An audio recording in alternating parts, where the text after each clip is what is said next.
Good morning, everybody. Happy New Year. Yeah, I'm sorry about this.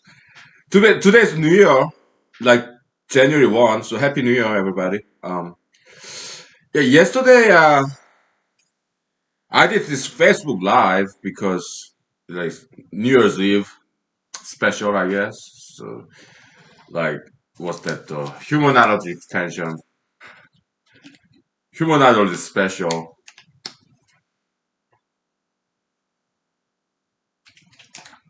Mm, cranberry juice. I like it. Yeah. So yeah, but typically Facebook Live because it's live, but the thing is, in Google YouTube, the way I do it is I film it in the computer, so that I have the footage myself, and then I upload to Google YouTube, so that it's kind of double backup system, right? I have my footage, then Google YouTube has their copy, right? Because it's double backup. So I have my footage in my computer. Google YouTube has another copy, right? But Facebook Live, I don't get to have my copy. Okay, so it's less secure that way. So when I do Facebook Live, typically I don't say anything too important. Why? Because I don't have my own copy, so it's not double backup because there's no redundancy backup system. So you can get lost basically in face which I do Facebook Live, so I don't say anything too important. Okay. So this Google YouTube human knowledge series that's the real deal. Okay, so yeah. Welcome, welcome. Happy New Year, everybody. God bless you. I hope you have wonderful year. And they say year 2020 was bad. Well, I disagree. To me, it was very good year. Okay, we achieved a lot of good things in year 2020. It's Vision 2020 vision. Okay, I ran for president. I ran for Alaska Senate. Although I was not elected, it was very good year. Yeah, very productive, and nothing bad happened to me in year 2020. Okay, I didn't suffer from anything. Yeah, I mean, BLM, COVID-19, it was on the news. I was not affected by that. None of that. Okay. Those are bad. BLM, ideology, horrible. I think originally it was good, but after it got the power, it started to corrupt very quickly. BLM, all right? It became black supremacism. That's very racism. Okay. BLM became racistic. They started to hate white people. BLM. All right. It became more like Caucasianophobic and ebony-philic. It's like it became black supremacism very quickly. Black Lives Matter movement. Okay, that's what happened this year, and it was because of COVID-19. Because COVID-19 lockdown. Well, yeah, because of COVID-19, but at the same time, thanks to this unwise politicians too, like President Trump. In my opinion, President Trump and President-elect Joe Biden, I think they are at least partially demented. We know President Trump is kind of really cookie kind of guy, right? He's still denying election loss. He still think he has a shot of getting elected. Crazy, right? Yeah, President Trump and President-elect Joe Biden, I think both of them are suffering from at least partial dementia and partial senile illness. They are old. They are in their 70s. Some people have clear mind in their 90s, even after they passed the 100. Yeah, some people have very clear mind, but President Trump and President-elect Joe Biden, I think they work too hard all their lives, so their brain is not quite functioning well. Because it's been overworked brains. Okay, that's one possibility. I mean, Mr. Joe Biden, President-elect Joe Biden, he's thinking about that college debt forgiveness. Okay, where does that money come from? And President Trump and surprisingly, President Trump and Democrats, they are pushing for $2,000 COVID-19 money, second round. Okay, where does that money come from? All right. They are not quite thinking clearly. So Miss Nancy Pelosi and Mr. Chuck Schumer, and also President Trump, who is also supporting the $2,000 COVID-19 second round money. Uh, in my opinion, they are kind of have suffering from mental illness because they are not being realistic. They're suffering from some kind of delusion. All right. But there will be my diagnosis. We are not a psychiatrist or psychologist, but I don't think you take armchair psychologists to diagnose those people. They're just being unrealistic. It's like they're living some kind of la la land where the kind of la la land where money grows on a tree. Okay, I think that's the kind of delusion they're suffering.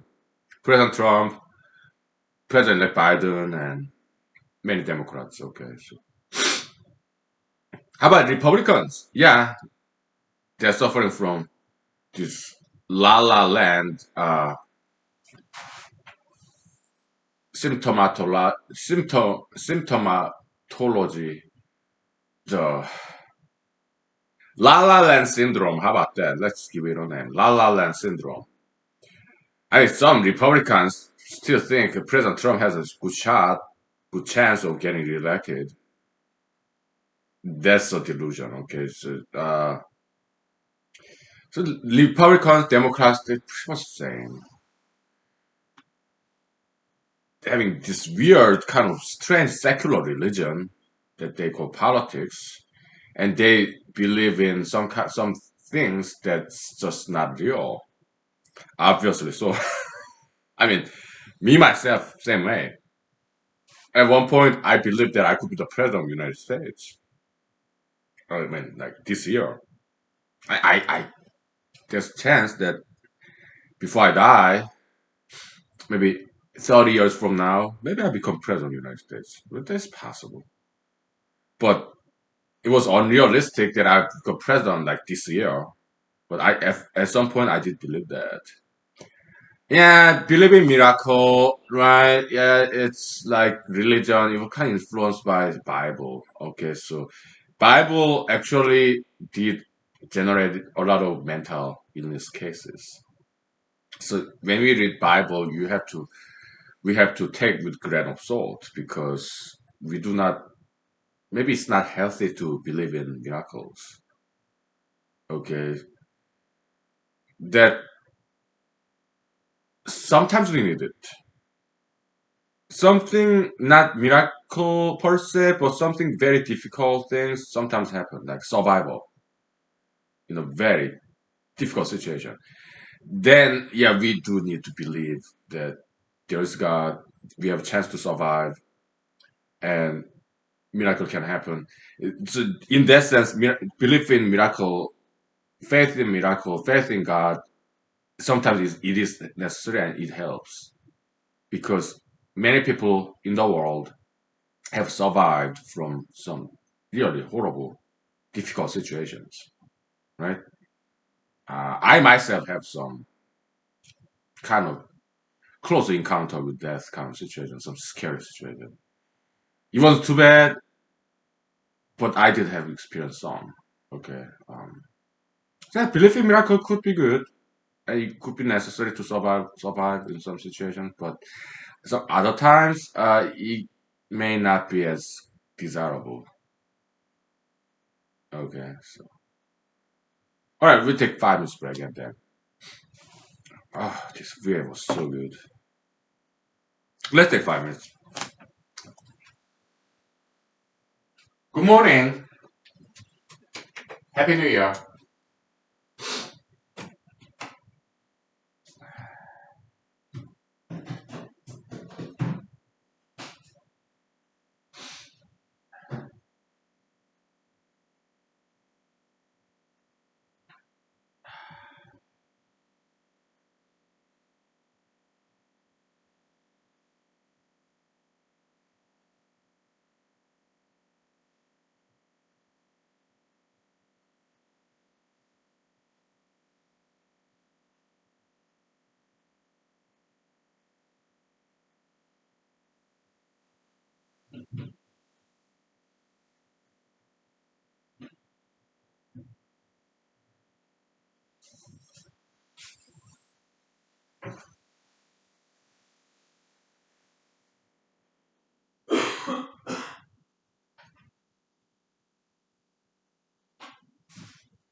Okay, ladies and gentlemen, we are back. Um, Happy New Year, and yeah. So President Trump, he says he never drink alcohol, but the way he behaves is as if he's drunk all the time, right? Well, President-elect Biden, I don't think he's any better. I think he could be worse. Okay, so but presidential business is very non-essential business, in my opinion. I look at President Trump, lame duck president. He's not doing anything useful, right? But the country is running just fine. What does that mean? Presidential business is absolutely non-essential business. Okay, it's just I'm not talking about coup d'état, overthrow government.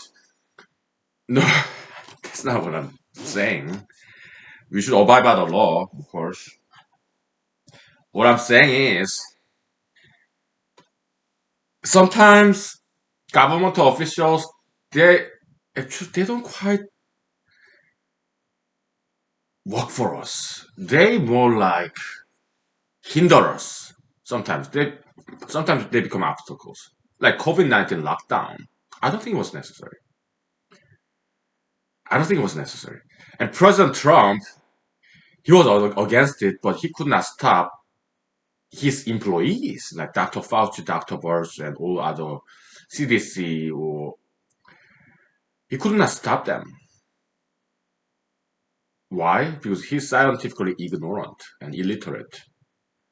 So he got some good gut feeling, but he didn't have enough courage to stop them. If I was the president, I would have fired Dr. Fauci from the. I would never even brought him into the White House. I don't need doctors. I don't need their advices.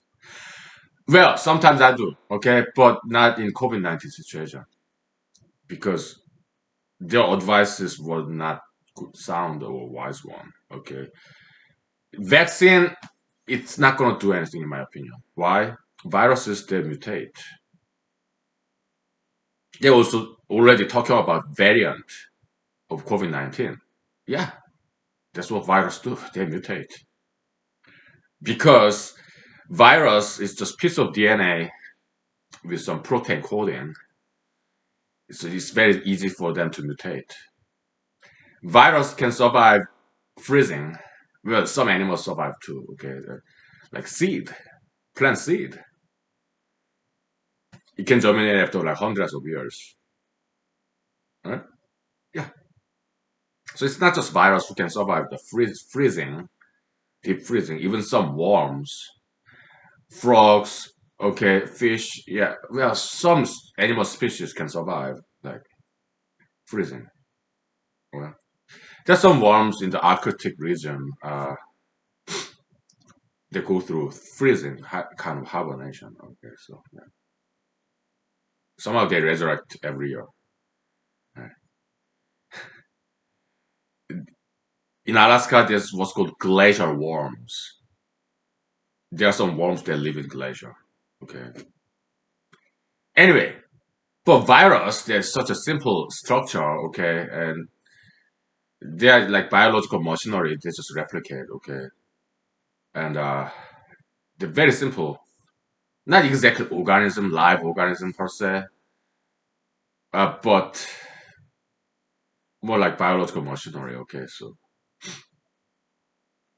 yeah, vaccine is not going to do anything. But what there is moving target because virus they always mutate. Right? The only solution, long-term solution, is diet, exercise, healthy lifestyle. That's it. There's no other solution. Yeah. Do doctors talk about this? No. Well, some do, but not many. Have you ever heard Dr. Birx, Dr. Fauci talking about diet and exercise? I never heard them talking about that. How about President Trump? Well, he himself does not do any diet and exercise. All he does for his health is, oh, I don't smoke cigarette, I don't drink alcohol. That's President Trump. Okay. So some good things that he does not do, diet and exercise, how can he recommend that to other people? Okay, it's failure of leadership. That's what happened, and that's why people, Americans, fired him. Okay, he's being booted out in a matter of 2 weeks. Yeah, but President-elect Biden, I don't think he's any better.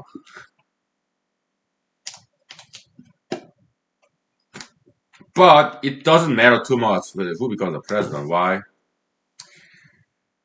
White House is very much non-essential business. Okay, COVID-19. Okay, all that stuff. That's all they were doing to year 2020, which is absolutely unnecessary and useless waste of taxpayers' money. Right? That's what they were doing in the White House. COVID-19, COVID-19, COVID-19. Okay, journalism too. They always talk about BLM, COVID-19, BLM, COVID-19, which is absolutely unnecessary. So yeah, what does that tell us? Uh, uh, some journalism and White House affair is non-essential business. It does not matter too much what they do. Okay, country is just running fine without them. Okay, so I'm not advocating for mutiny, overthrow government. I'm not, because that's illegal, right? So I'm not advocating for that. I'm just saying a theory where it doesn't matter too much that who becomes the president, okay? Because what they do in the White House, it doesn't have too much effect in our daily lives. Not too much. It's all about individuals working what they do for job, work. Those are the essential businesses that people like us, the 99% of us, who are not celebrities, who are not famous, we are not that wealthy, but we go to work. The people up there in the White House or CNN or NBC, they're kind of like celebrities, like or Hollywood, or like they're kind of people like living like heaven, paradise, palace, White House, like very luxurious. You have CNN, NBC, very luxurious buildings. They bring a lot of money. They are famous. They're like angels, right, in heaven, right? The kind of people who live in La La Land, right? We are the real deal. 99% of us, okay, who go to work Monday to Friday.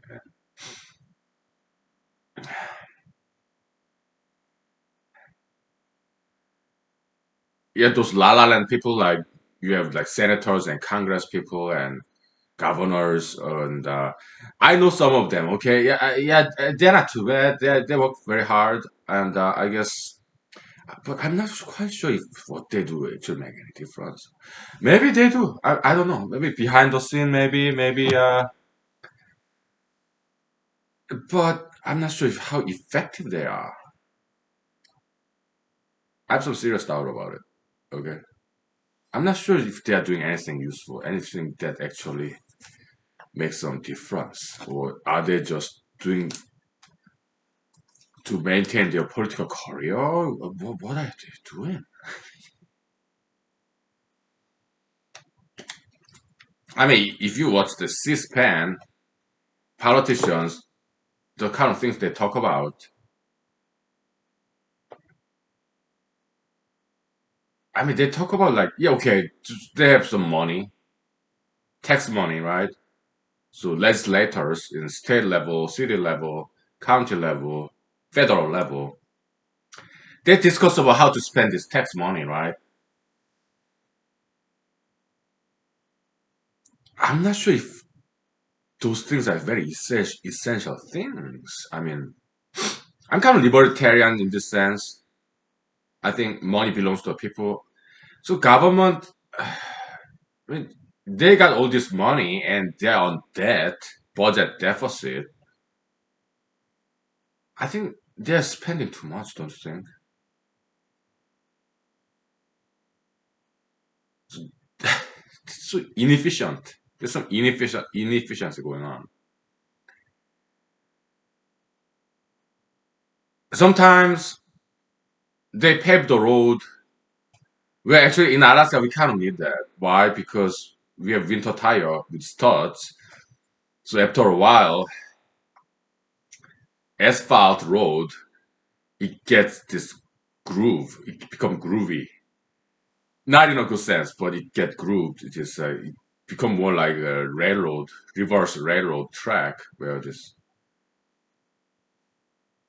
because of the stud winter tire. Okay, yeah. Every now and then we do need brand new pavement on the car road.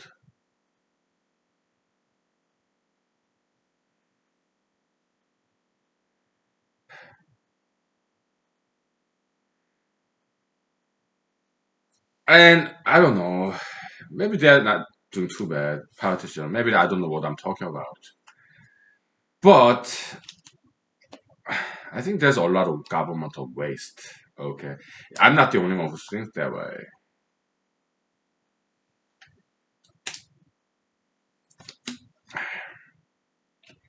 Yes, there's some during my campaign trail, I also talked with Democrats, voters who are independent or more liberal than conservative. I talked to all of them, okay. So I listened to them, okay. But they want to I introduced myself, I'm running for Alaska Senate. And they want to express their opinions on some issues, and I listen to them and learn great deal. Okay, we take 5 minutes break. Okay, and then I share with you some of the opinions that I heard from people. Okay, all right. Yeah, politicians they're not too bad. Okay, but I think we can do better. Let's improve democracy, shall we? At least in theory, so that we can do better in the next generation. Okay, so yeah. I think, yeah, there's always room to improve, right? The way they are doing, maybe it's not too bad, okay? Who am I to criticize them, right? Yeah. I think they may be doing just fine, okay? But let's do better, right? Yeah.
So, yeah, libertarianism is quite similar to republicanism. They believe in people's freedom and smaller government, lower tax, right? Yeah. And some conservatives concern about Planned Parenthood, the abortion, is that they're Christians, so they don't believe in abortion. They don't like abortion. But when Democrats are majority in legislature, what they do is they use taxpayers' money to fund Planned Parenthood abortion operation. Okay, so that's the objection that conservatives have. I okay, let's do some acting, okay? I'm playing a role of conservative, okay? Hey, it's my money, my tax money, and I oppose abortion, and you are using my money to fund abortion clinics so that poor people can have abortion without paying for it. So let's say there's this poor person who want to have abortion, and I pay the tax, and Democrats are using my tax money to fund abortion of this poor person who cannot pay abortion procedure, abortion surgery themselves. So that's the objection that conservatives have about abortion. Okay. I'm sorry about my hair. Oh boy. It looks so, doesn't look very good. Better? I don't know. So that's conservatives' objection to Planned Parenthood, whatever that organization, taxpayer funded abortion because they don't like abortion. Christians, conservatives. Okay. It is understandable position. Okay. Yeah. I mean, they are Christians, so it's a religion and they believe life begins at fertilization. Okay. Conception. It's a religious belief. Okay. Is it a scientific belief? Well, science, it's not about belief, it's about facts. Okay. I mean, but it's kind of, don't you think it's kind of arbitrary line drawing? That's what it seems to me. I mean, you have egg, you have sperm, right? They do have potential for life. And egg and sperm coming together, so that's where Christians define a life. There's some scientific aspect to it, right? Fertilization, right? Haploid versus diploid. Okay. But that's a little bit arbitrary. Yeah, in my opinion. Okay. Who are they to define?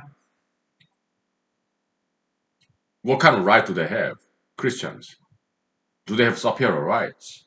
Republicans, conservatives. Who are they to define what when the life begins? It's their opinion.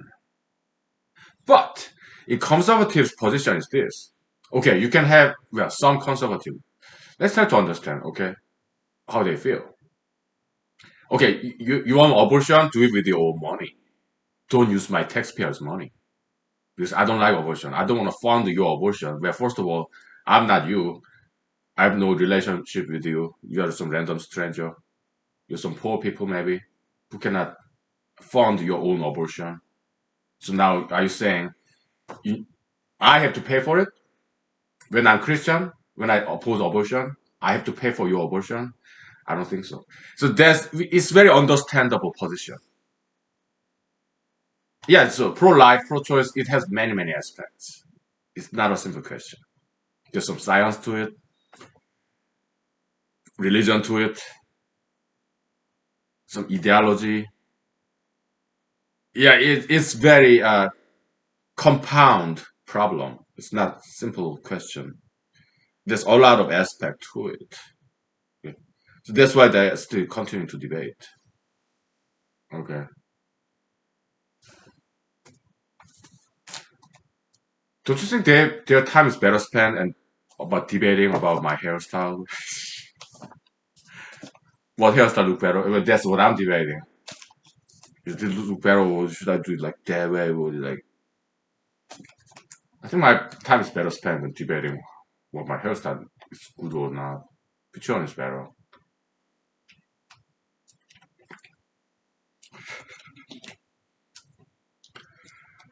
Hey,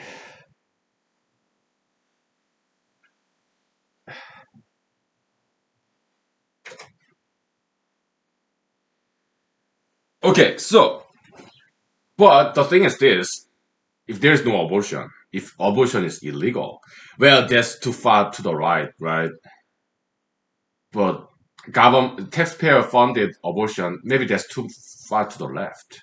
Okay, then how about you, poor people? If they are too poor to have abortion, pay for the abortion, then what they end up having a baby that they don't want, and then who's gonna pay for the baby? Adoption? Well, once a mother give birth to a baby, there's some attachment to the baby. Okay, what if, let's say, initially this mother did not want to have baby, but once give birth to a baby, change her mind, decide to keep it, then who's going to pay for it? If she's too poor to have abortion herself, pay for the abortion herself, then she'll have even less money to raise a child. If the government, if the taxpayers' money, who's going to raise the child, right?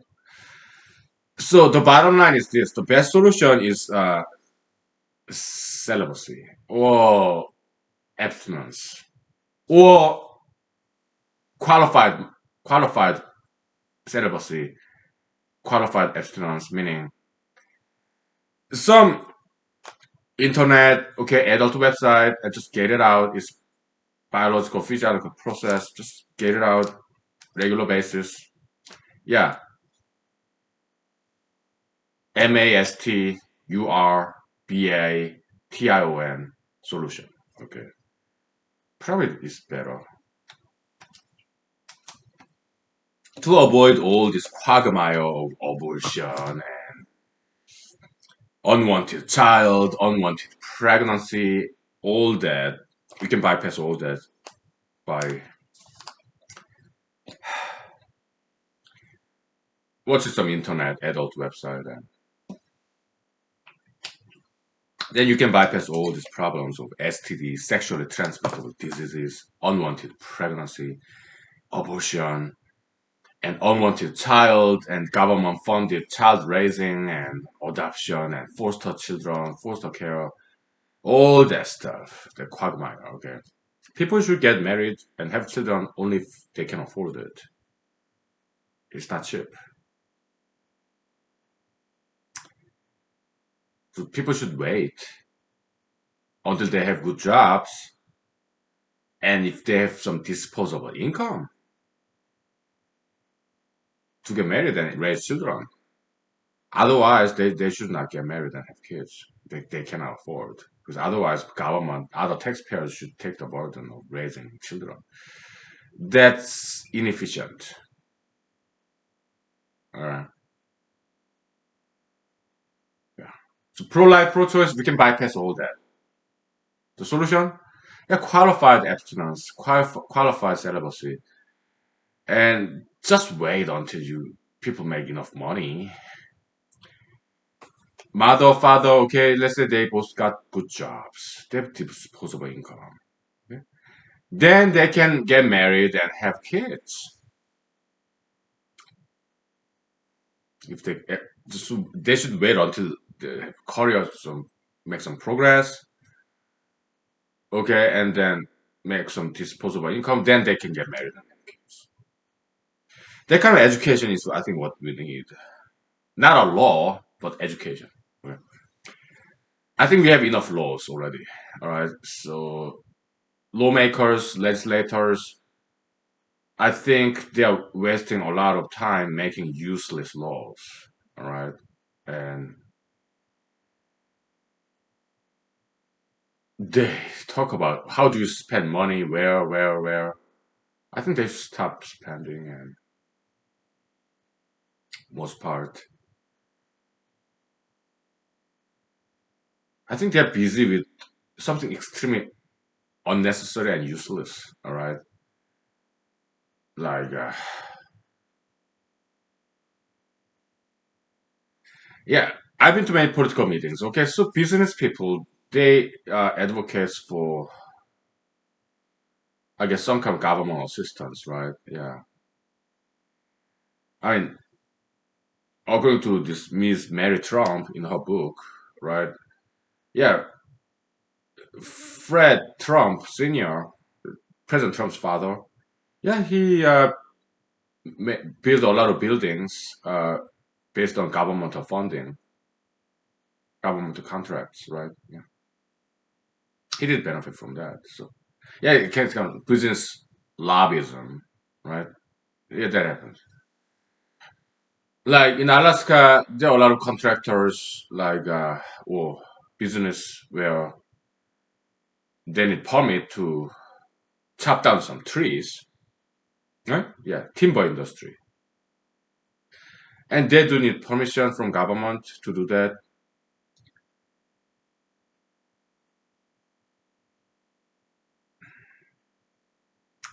That makes sense.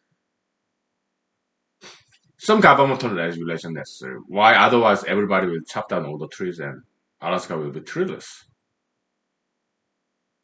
and we don't want that, right? We want trees, right? We need trees. We need oxygen, right? Yes, we do need regulation. Sometimes they are not doing enough. Like in Anchorage, homeless camp. They just let them live there. What do? They trash everywhere. Homeless people. It becomes extremely dirty and dangerous. There's some uh, personal hygiene issues that become public health problem because it's just dirty. They trash everywhere, defecate, urinate everywhere. It smell bad, look bad, and it's dirty. It's public health problem.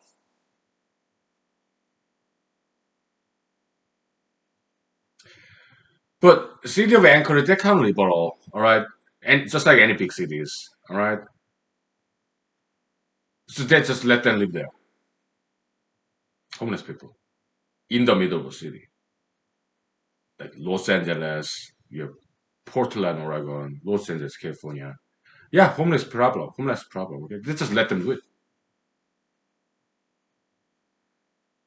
Very ineffective leadership of those Democrat mayors, Democratic Party. Okay, so President Trump, he has some good God instinct, and his criticism against those Democratic Party's mayors is a valid one. But what he could not stop them. But he got some good judgment though. But that was not good enough. It did not make any difference during his 4 years. He got some good judgment, good gut instinct. The lockdown is bad, but he could not stop his own employees from not locking up, shutting down the national economy. Some dumb people in his administration came up with this really dumb idea. Essential business, non-essential business. What was that about? Very dumb idea. And national governors, they all went along with it. Most of them, all right? Not very smart, all right? Yeah, well, that's what happened last year. It's New Year now, so let's move on. We'll take 5 minutes break, okay? So,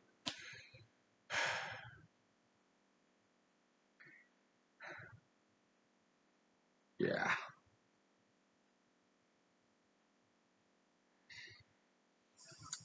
Yeah.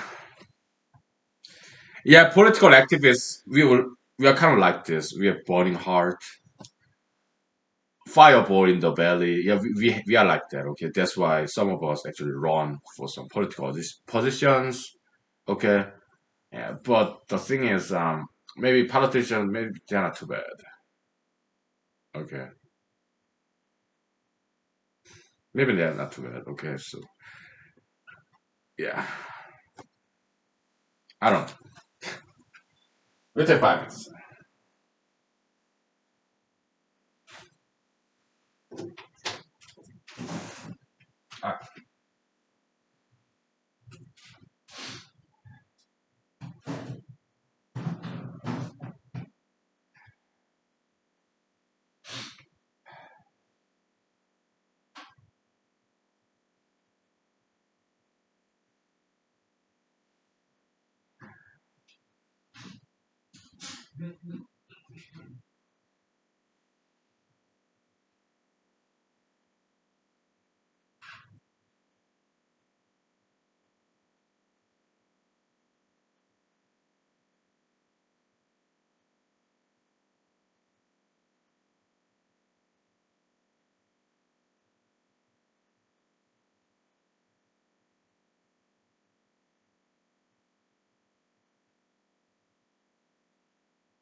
Okay, let's talk about ISIS. ISIS, what the Islamic State of Iraq and Syria, ISIS, right? Again, it's bad. We're not justifying ISIS. We're just trying to understand why some Middle Eastern guys join ISIS. It's a problem, right? We want to solve the problem.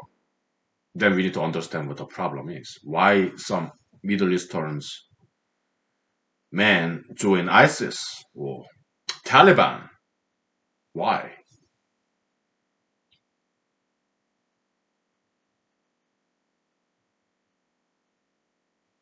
Let's take 1 minute. Why don't you think about it if you want to? Okay. Well, South America. Why do they join drug gangs?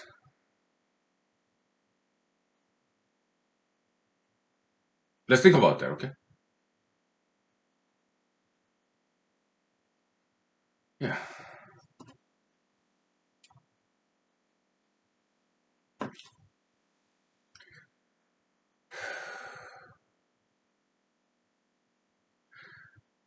One possibility is survival, right?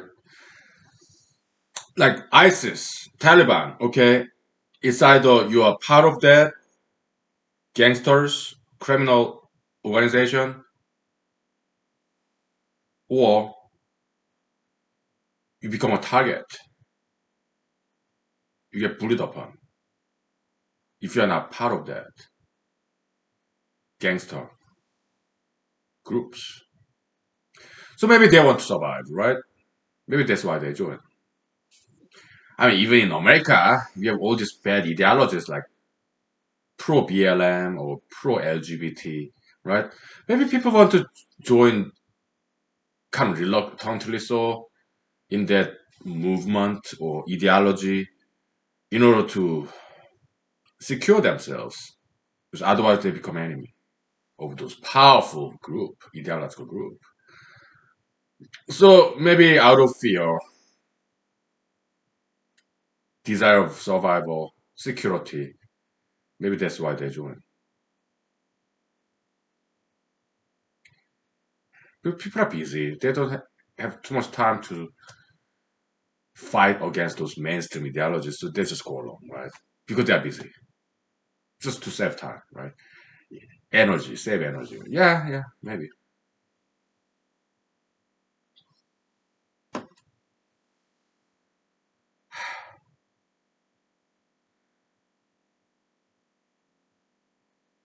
Back in school days, when I was in seventh grade, yeah, they're just bullies, right? Yeah, school bullies. So I was like 12 years, 13 years old. Okay, some guys join these bullies in order to not get bullied themselves. So they pick a scapegoat, and I was one, right? Eh, Right? Yeah. adult world work the same way, right? They find some scapegoat and then bully upon them, those people. So we can see some commonality between those phenomena, like school bullyism or ISIS, Taliban, or some drug gangsters in Latin America, or even in America, some ideological bullies like BLM or pro LGBT, right? Yeah, they're ideological bullies. Okay, so one objection I have toward President-elect Biden is that he's basing on this appointment, governmental official appointments, purely based on race and gender. That's very sexist and very racist, in favor of women and ethnics. That is reverse racism. It's just racism. It is racial discrimination. That's what President-elect Biden is doing. His appointment is not based on merit, purely based on race and gender. Okay. Oh yeah, we are kind of, some of us are really fed up with listening to this news. Oh, the very first female, the very first black, the very first native secretary, blah blah blah. Oh, that's sickening, right? That's so racist and sexist. It's not based on merit. It's just first time, first time, first. It has no merit whatsoever, in my opinion, and I'm not the only one who thinks that way. Okay, lacking originality, creativity. So that's President-elect Biden. Okay, we are talking about national politics. Okay, presidential level, and it is so disappointing. Okay, so democracy in America is not. I don't think it's running very well. Maybe it's not too bad, but there's plenty of room to improve. Okay, let's, at least in theory, improve that. Okay, so, ay, and yeah, the fractional voting system. I mean, I can't come up with it, but it already existed. I think I did make citation to some website that actually explained that fractional voting system. Yeah, it was already in existence. Okay, so um, I think it looks better this way. Good. Yeah, we're just random walk, random talk. Okay, we talk about anything, right? Yeah.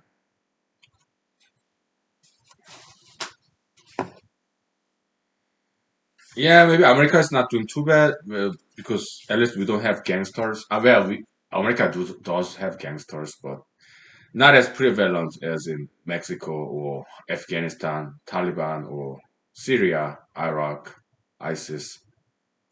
We don't have those, so maybe politicians, maybe they're not doing too bad. Okay, at least we don't have ISIS, Taliban, big drug gangsters. Okay, maybe politicians, maybe that not too bad. Okay, yeah.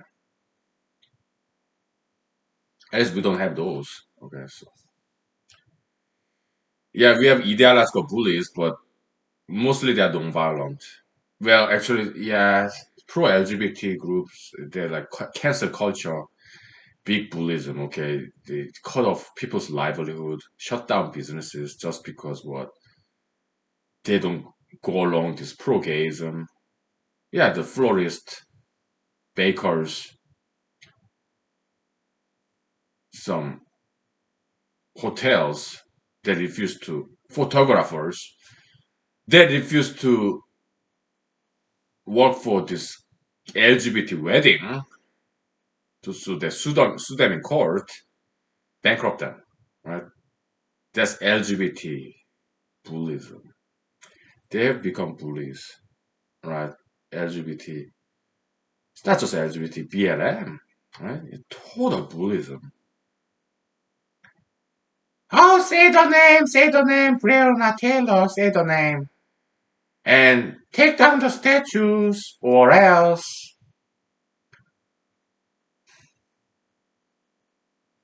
reparation.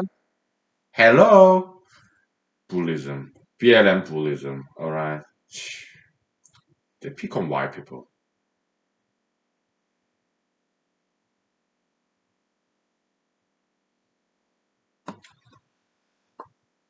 Buddhism, okay, yeah, that's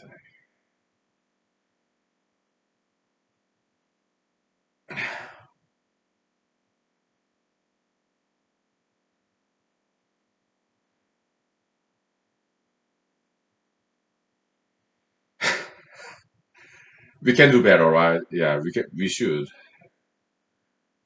Yeah. I will run for United States Senate, okay. But yeah, it's January 1st. I will run for United States Senate, okay. I keep on running. But will I actually do campaigning? I'm not sure if I'm gonna do. Okay, so uh,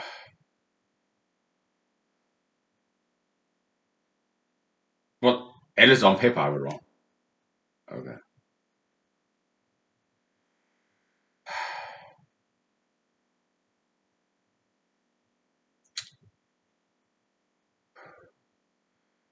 I'm kind of hungry. Let's eat something. Okay, how about some salads, vegetables? I'm serious. Okay, I bought some vegetables there. So there's some Italian what the ranch dressing. Yeah, let's eat something. Okay. Yeah.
Okay, I got some milk. I don't want to drink alcohol now, so I drank too much yesterday. So let's make some room. So some ranch dressing, and I bring some vegetables.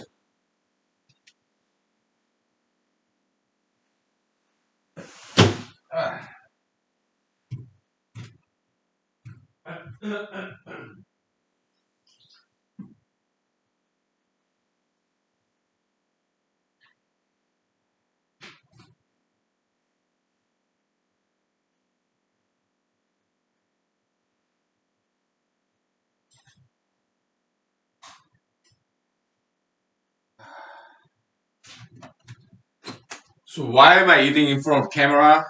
Well, it's an education, right? Because it's very important that we eat vegetables. Okay, so it's educational eating. God, thank you for the food. In Jesus, amen. So why don't I use my fingers? I don't like using my fingers when I eat. Mm, quite good.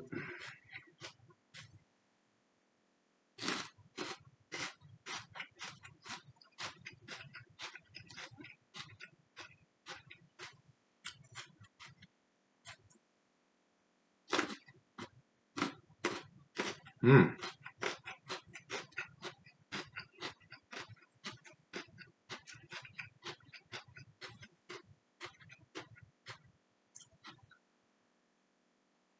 mm,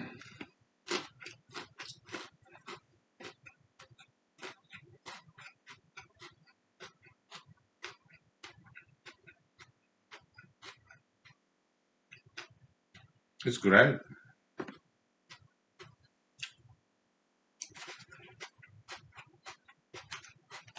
That's enough. Well, mm,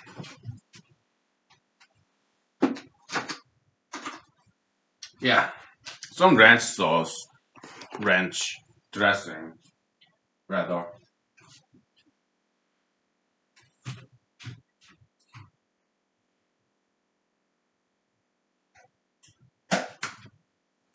But that was good. Uh,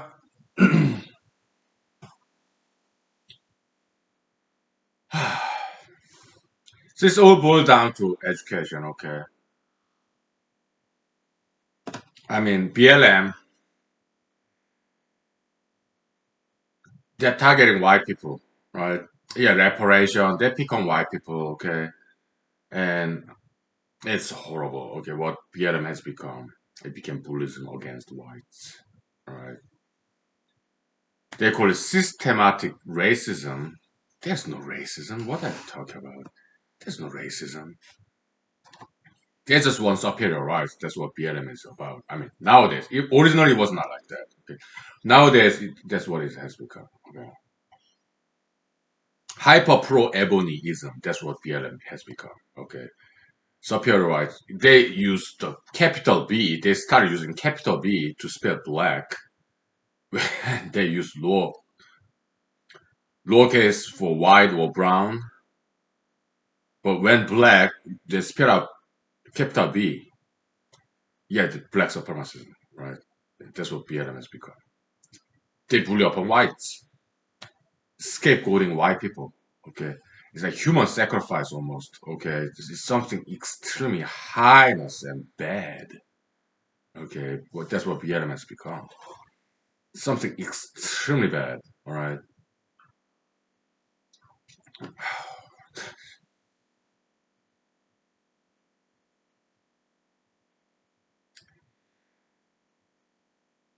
it has become extreme. BLM ideology. Okay, so basically what they are saying is, if a black person kills, murders white person, that's not a crime. So they go free. They get released from jail. But if a white person kills black person, then that's like really bad. And like even if this white person is a cop, legitimately kill this black criminal, then all of a sudden it's an outrage. Because sometimes cops, no matter what their race is, they have to kill criminals sometimes. Why? Because criminals, yeah, otherwise they will kill other people. Okay. Yeah, Breonna Taylor, her boyfriend was shooting at police officers. They had to respond. And how can they identify target behind the closed door? Miss Breonna Taylor, she just happened to be there. She was, well, we're not kind of blaming the victim here, but she was responsible partially because she was have dating a criminal. She was black. She was dating a black guy who was a criminal. So why did she date some criminal, right? She could have dated some good black guy, but she didn't. She dated a bad black guy, a criminal, who just shoot out toward the police officers when they came to arrest him. All right?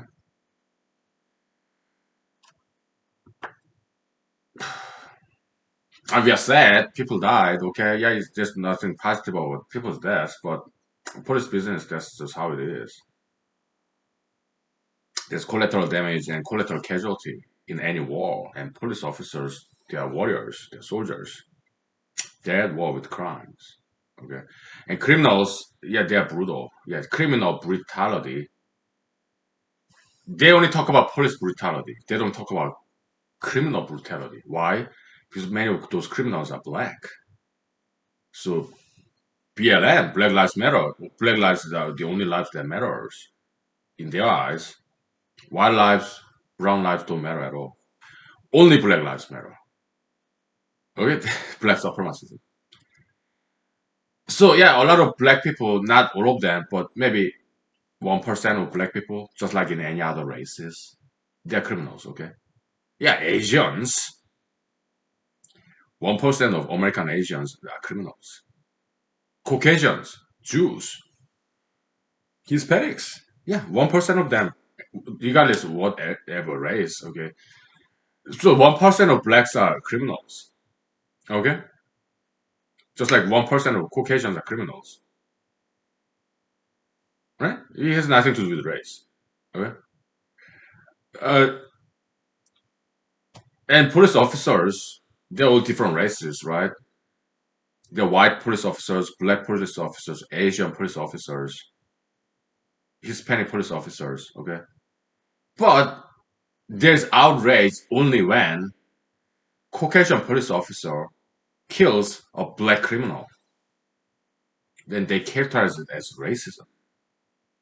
And that's obviously wrong. That's mischaracterization. Why? It's cherry picking, journalistic cherry picking. All right. I'm sure there are cases where black police officer kills a white criminal, but it just doesn't get reported because it doesn't quite go along with this BLM rhetoric, so-called systemic racism. They want to find evidence of that, so they only report these leftist journalists. They only report cases where white cop kills black criminal. It's all made up rhetoric. It's not the truth, it's not a fact, but it's a false ideology. It's kind of like similar to idolatry. It's a man-made concept.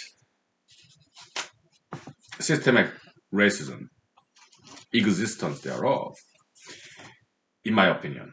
And I'm not the only one who think that way. A lot of conservatives, they agree with me. If not all. Okay.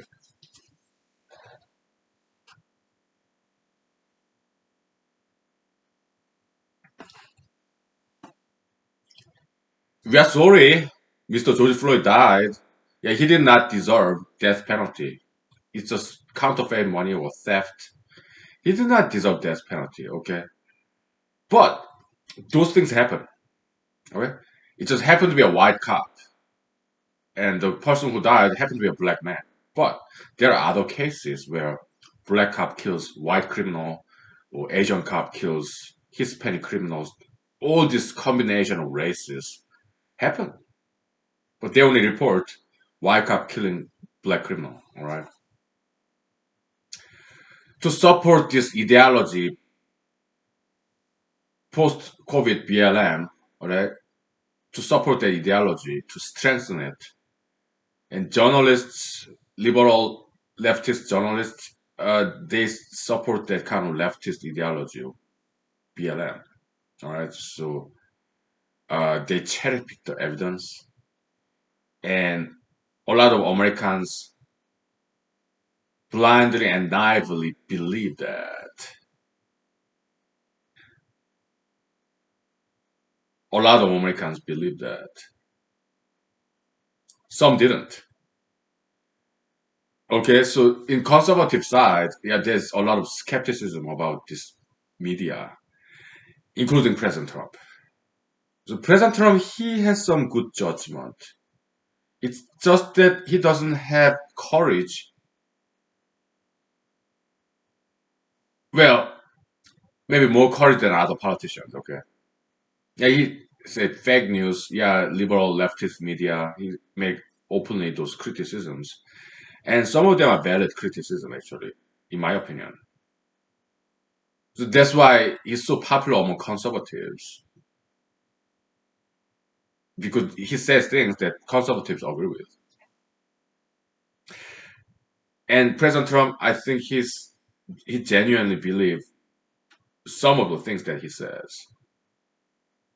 I liked him sometimes.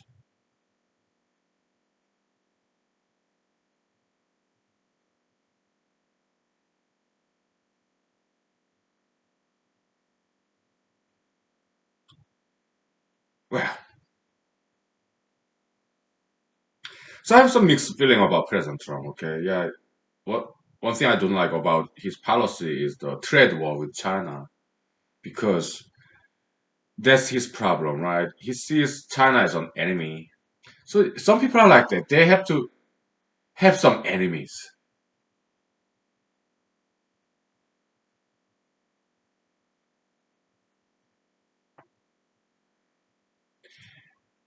Well, for me, yeah, I fight against ideologies, not people. I love everybody, in- despite ideological differences. People are people. We disagree, right? Everybody's different. But when it comes to ideologies, yeah, I do fight ideologies, not people, though. Okay. But President Trump, he like Russia, he like North Korea, but he does not like China. It's like as if, yeah, uh, President-elect Biden, he hates Russia. I don't think it's right to hate a country. Okay.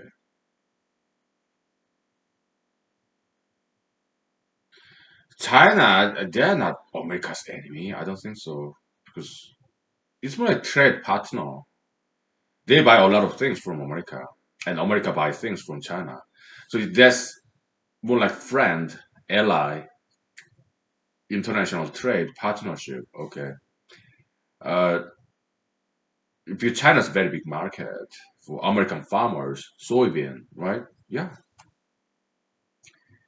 We need China as a trading partner. Okay. And President Trump and his friends don't like China very much. And I disagree with those conservatives who regard China as an enemy. They are making big mistakes. They made a big mistake. It's over because President Trump is getting out of White House. Okay.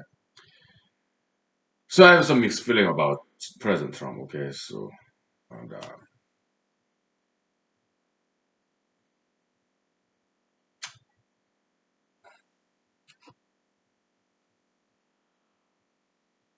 they talk about international intellectual property, like patent, but between nations there are no law. International law is more like symbolic. It's not practical, enforceable law. So if a law is not enforceable, it's not a law. So yeah, no, there is no such a thing as international law. Okay, because it's not enforceable. Okay, so it's out of courtesy. Okay, yeah, sometimes they violate it, sometimes they abide by it. That's not a law. It's more like recommendation. That's what international law is. It's just recommendation because there's no enforcement agency. Okay. So yeah, they conservative they say yeah China stole America's intellectual property, but the thing is between nations that's just how the way it is. Intellectual law, property law, between nations, you cannot enforce it. It's the reality. It's real politics. All right,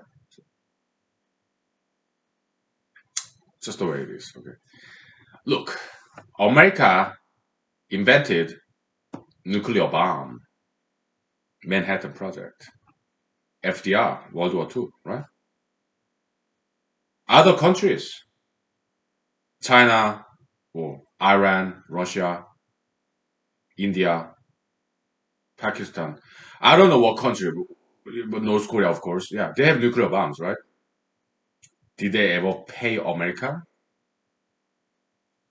Did they patent license? I don't think they did. Okay, that's just how it is between nations. Okay, sometimes they honor it, patent license. Okay, sometimes they do honor it, sometimes they don't. Because between nations, international law, that's more like sometimes they do it, sometimes they don't. Because there's no international law enforcement agency. Okay, it's just the way it is. Okay, between nations. Yeah.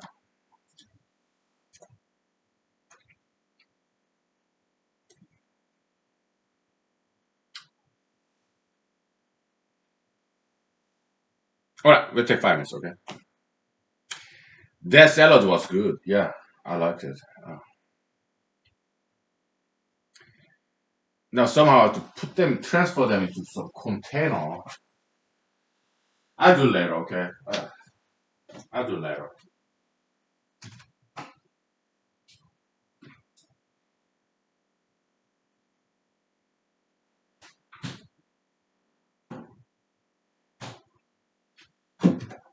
I'll do now. Yeah. Okay. I'll do it in the kitchen.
Mm.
Okay, sorry for the long break. I'm sorry, I had to go to bathroom. Make some bowel movement. So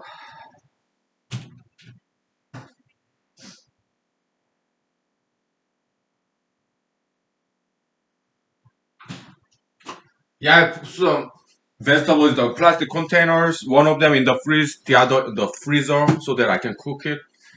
Because salad, yeah, I don't think I can eat all those vegetables before they go bad. So half of them in the refrigerator so that I can eat as a raw salad.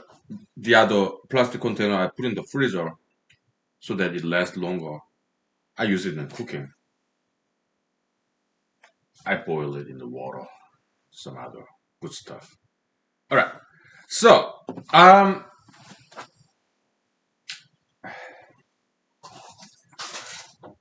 let's do some humanology. So, yeah, knowledge, is that a copium? Yes. It's quantity, right? Yeah, it is nuclear power or nuclear bomb, the corpus of knowledge. Technology is copium, is quantifiable, it's big knowledge. Books and books. How to make a nuclear bomb, Manhattan Project. Okay. And that corpus of knowledge get diffused. It's just that's copiumology, right? Yeah, knowledge is copium, so it follows the law of metaphysics, copiumology. Okay, yeah, concentration of molecule spread around, diffusion, right? The second law of thermodynamics, the law of entropy. Okay, yeah, it's about probability. Okay, so let's do it. Let's grab some whiteboard then.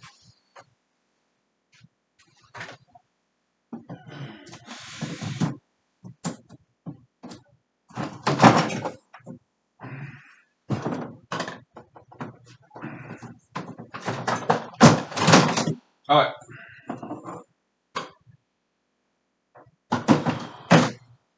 Oh,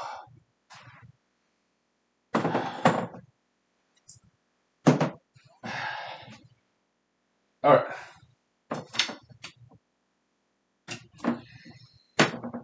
Yeah, propagation of knowledge, whether it's good or not, even bad knowledge propagates. Like Einsteinian special general relativity. Okay, yeah, it's a big corpus of knowledge, right? Special general relativity, very voluminous, quantitative. It's big pages of book, special general relativity. Okay, so yeah, it diffusion, just like molecules, they diffuse, dissipate. Yeah, so does knowledge. All right. So yeah, let's do some thermodynamics. Okay, so in physical chemistry, which is really cool subject matter. All right, I when I was in Cornell, in PhD, I audited. What is audit? Yeah, attend class but didn't take exam, didn't do any homework or reading assignment. No, just as a listener. I attended the lectures, okay, physical chemistry, and it was very, very good class. I learned a lot. Right? Audit, yeah, oh. Hmm? Very good class, okay. Just when I was in Cornell, right? So I just audited. I also audited differential equation too. Okay, yeah, they're cool. Mathematical modeling.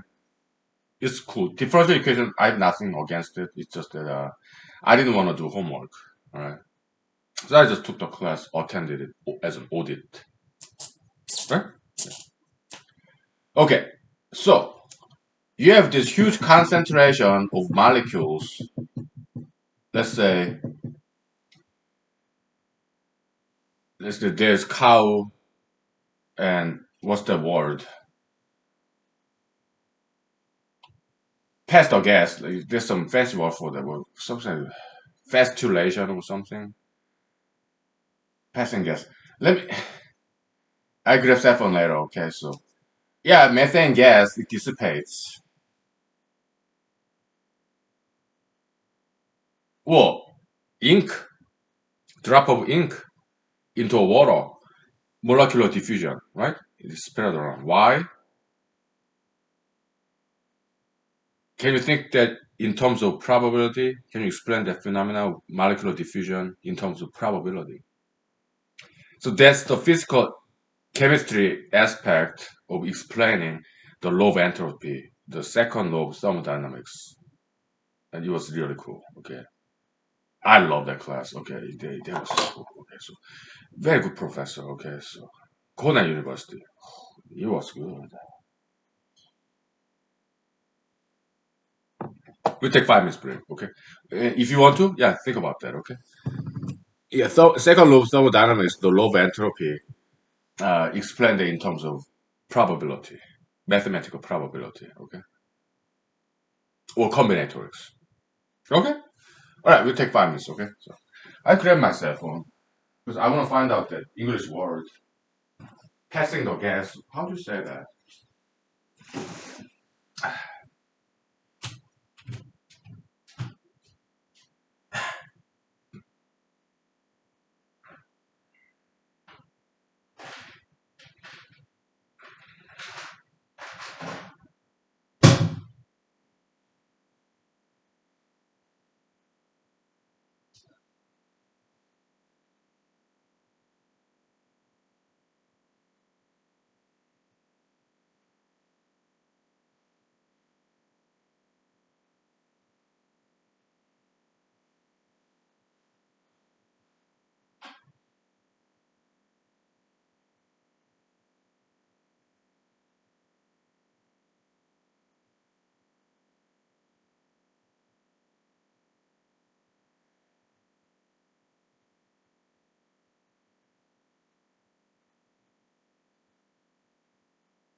Yeah, I looked up the dictionary. I mean, just Google flatulate.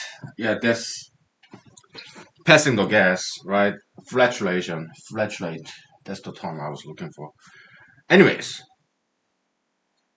so probability, okay, combinatorics. It's about counting number of possibilities. Okay, so before this, let's think about air molecules. Okay, you have some oxygens, right, and some carbon dioxides. Okay, even distribution. But we can imagine a situation where oxygen they just on the left, carbon dioxide on the right.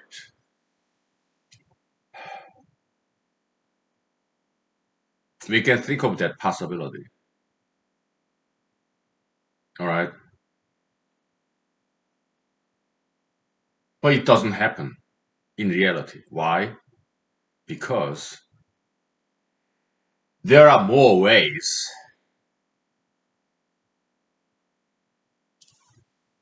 where they will mix together carbon dioxide and oxygens as an even distribution. There are more possible, more number of ways for molecules to be arranged that way. But oxygen on the left and carbon dioxide on the right, there's higher degree of order. And there are less number of ways for molecules to be arranged like that. Okay. So that's the principle of probability. It's just not likely. Why? Because there are smaller number of ways to achieve that. Okay. So the degree of disorderliness, that's what's called entropy. So the second law of thermodynamics is that natural phenomena, it happens such that entropy increases. It becomes more disorderly. Okay, so that's the second law of thermodynamics. It's about probability. Well, at least that's one way to look at it. Okay? So yeah, concentrated molecules, yeah, it can happen, but in terms of probability, there's just more ways that this methane gas, flatulation, flatters, there are more ways that they get spread around. So over time, there's molecular diffusion. Okay, is it too difficult yet? Yeah, the more classical example in textbooks, right? It's a rather involved concept, entropy. Okay, so but it's very important. Okay, so you have billiard pool table, and this is north and south. Okay, and you can arrange right in the middle of this pool table.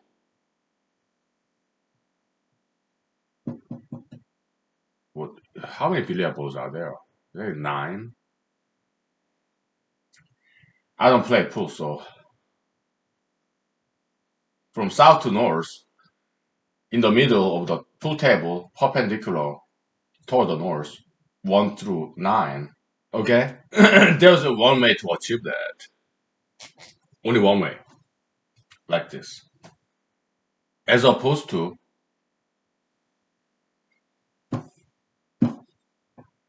but there are many other ways.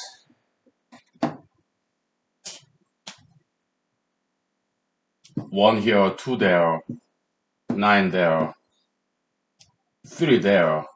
There are more ways, so that there are more ways to arrange these billiard balls on the pool table in a random fashion. There are infinite ways, actually.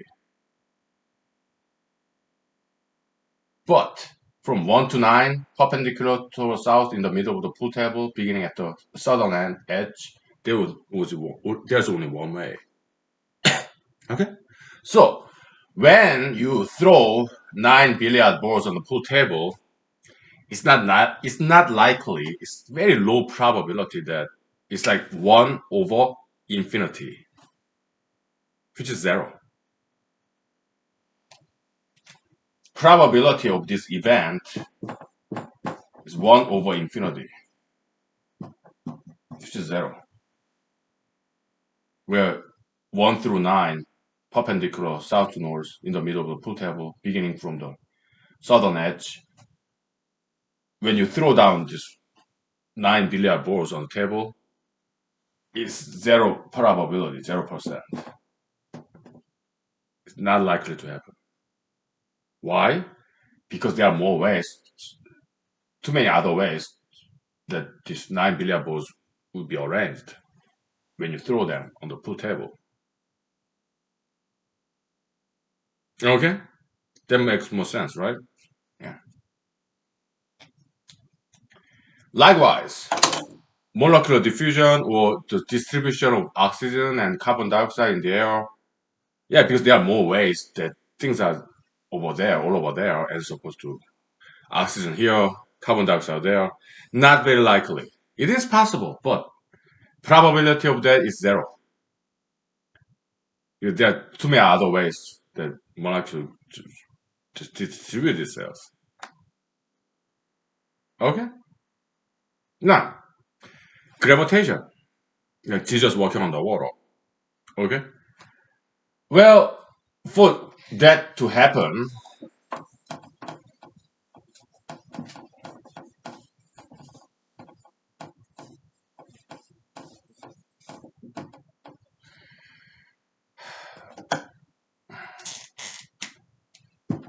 here's water. And here's Jesus.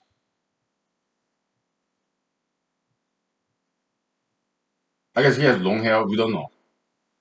Who knew? Who knows Jesus had long hair or not? How do you know? Bible doesn't say whether Jesus' hairstyle was long or short. Bible doesn't say anything about Jesus' hairstyle. Okay. We don't know. Okay, so whatever. Here's Jesus on the water. He's just standing on the water, okay? For that to happen, the molecular density, water density, underneath 2 feet of Mr. Jesus should be higher than any other parts of this lake. What? Lake Galilee? Eh? Molecular density, water density underneath Jesus' 2 feet, it should make some denser water column. That can happen? Can that happen? Yes. If there's some fan that pump the water this way, there's some fan, okay, pump the water that way in a very specific fashion to make water here, around here, denser than other parts of the lake. But unless there are fans, multiple fans pumping the water there, not very likely, okay. So it's a possibility, but very rare possibility. So probability is 0, practically. Okay. Yeah.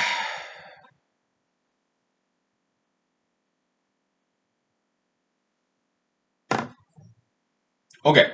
How about dropping a ball, right? In the air.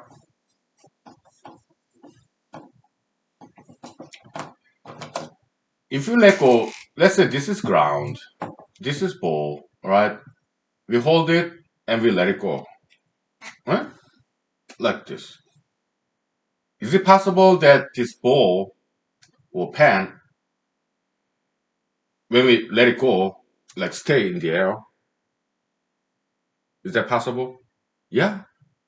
If there's some air concentration, denser air concentration, okay. Yeah. But not likely. Why? Because there are more ways that air will just spread around instead of being concentrated underneath this pen. Okay. Okay, how about vacuum? can we explain ball dropping, falling to the ground in a vacuum chamber in terms of entropy? Can we? Let's think about that. Huh?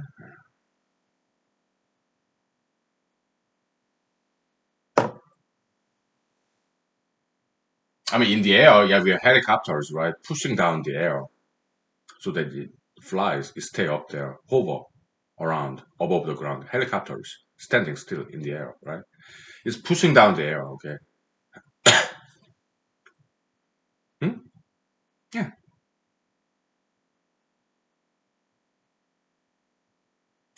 Helicopters can be thought as a giant fan, right? It's a lot of wind, right? Yeah, motor rotation. Okay, so great human invention, really. Or drone, right? Yeah, it's just a fan pushing down the air. Okay. Hmm? You cannot have helicopter in a vacuum, like in out in space, because there's no air there. Huh? But yeah, it's jet propulsion. Okay. What is action reaction? Okay, you push emission. So it's originally like liquid form or solid form, whatever. Okay, but when it become gas, it explodes in volume. Okay, so it push in the vacuum. Okay, so jet propulsion, you push air going out of this jet and push back action reaction. Okay, so that's how it works in the vacuum out in the space. Okay? It's not fan. No, it's just pushing out the air. Jet propulsion. Okay, fan is there's no conversion from liquid to air. From liquid to air, there's huge difference in volume. Okay, it's like explosion basically. Okay, evaporation because air has a lot of big volume. It's very sparse, but that's gas, right? But in liquid or solid, it's condensed, small in volume. Okay, so yeah, jet is about conversion from condensed liquid to bigger volume air. That's jet propulsion principle. Okay, and it can happen in the vacuum out in the space. Huh? We take a break, okay, and we think about this vacuum chamber ball dropping. Can we think of that in terms of entropy or not? Okay. By the way, fan, helicopter, drone is air to air. Okay, there's no conversion from liquid to air. Okay, so helicopter, drone, fan, and jet propulsion, they're two different principles. Okay, fan is under the water is water to water. In the air is air to air. There's no conversion between liquid and gas. But jet propulsion, yeah, there's conversion between liquid and gas. Okay, so we take 5 minutes. Yeah, we do basic science. Okay, yeah, physics. We take 5 minutes.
Yeah, I guess we can think of this way.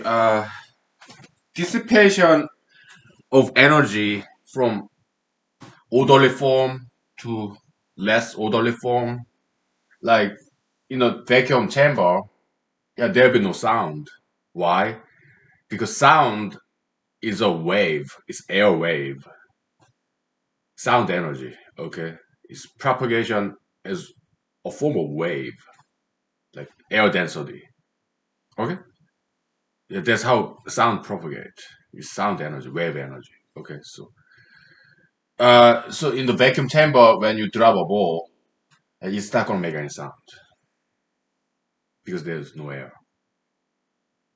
Okay, but as ball drops in a vacuum chamber, it will start to bounce around, and there will be some heat energy between the floor of this vacuum chamber, some friction. Okay, and the ball will bounce around, but eventually will stop because this potential energy of ball, gravitational potential energy, uh, it will become heat energy. Ball, let's say it's billiard ball, solid. Okay, it has molecule in there, solid, and the floor of vacuum chamber has molecule, solid. Maybe it's metal, wood, whatever. So as ball bounce around, it will hit up this ball and the floor. Heat energy, molecular vibration energy. That's what heat is. Heat is nothing but kinetic vibrational energy of molecules. That's what heat is. It's kinetic energy in molecular scale. Huh? That's physics, chemistry. Okay, thermodynamics. Right. Yeah. So potential energy will convert eventually convert to heat energy, which is less orderly and less useful. I mean, it's very small heat, right? So it's not that useful. Okay, so and there are more degree of freedom because of molecular energy, right? Vibrational energy. Okay, as opposed to this condensed potential energy, which is very useful energy. So yeah, we can explain that in terms of entropy as well, right? Gravitation, the phenomena of falling. Okay, yeah, good. Yeah. So in the next paper, the new metaphysics, the copiomology, yeah, we'll have to talk about that physics. Because metaphysics, the way we approach it is in terms of physics. Why? Because physics is a lot easier than metaphysics. Metaphysics is the world that's invisible. Okay? And the fundamental premise, assumption of humanology is that metaphysical universe mirrors physical universe. Metaphysical universe is a mirror image of physical universe. Okay, it's kind of like Eastern concept, also Western concept. Okay, like the universe being macrocosmos of Homo sapiens, and Homo sapiens being microcosmos of universe. Okay, yeah, it's Eastern concept like Buddhism, right? Taoism, India, China, and also in the West, Hebraism, Bible. God creating Adam after his own image. Okay. So yeah, West and East, yeah, kind of agree on that. So, all right. It's gonna be an epic paper. Okay, I think it's gonna be very good. Okay, so enough with that. Okay, yeah, we did enough humanology here. So let's put this behind us and talk about something more interesting. Quoting from Milana Weintraub,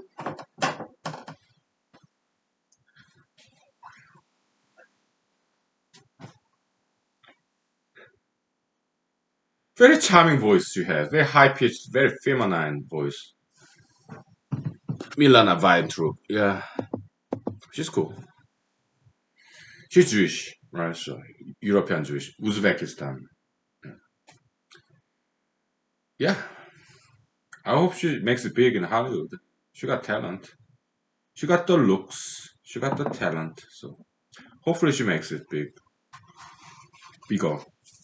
She's kind of already big, right? Yeah, but hopefully she gets some more major Hollywood movie film roles and whatnot.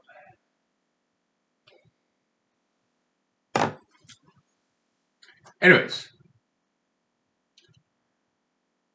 so humanology episode 1444, 1444 episode. It got so far 16 viewers. I mean 16 views. It could be one or two people. Okay, I watched it actually, maybe like first 10 minutes because I was wondering why is this particular episode being watched. Well, except myself, yeah, 15 times. I was wondering. So what is this episode about? What's so special about this episode? Because all other episodes like zero, zero, zero, zero. Okay, so I looked at it, and it's about anti-ultra interracialism and also explanation of anti-Semitism. Okay, because I was kind of wondering what that episode is about. Okay, so it was about that. Okay, okay. So it could have been Google, YouTube employees, the censors, to see whether maybe they were deciding should we let this episode be there or should we give this guy in Alaska second warning. Yeah, you could have been Google YouTube employees kind of deciding that, right? Censors.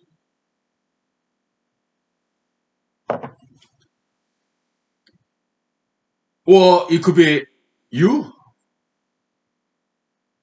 real audience. Or it could have been Google YouTube employees deciding, right, whether to give him second warning or not. I don't know.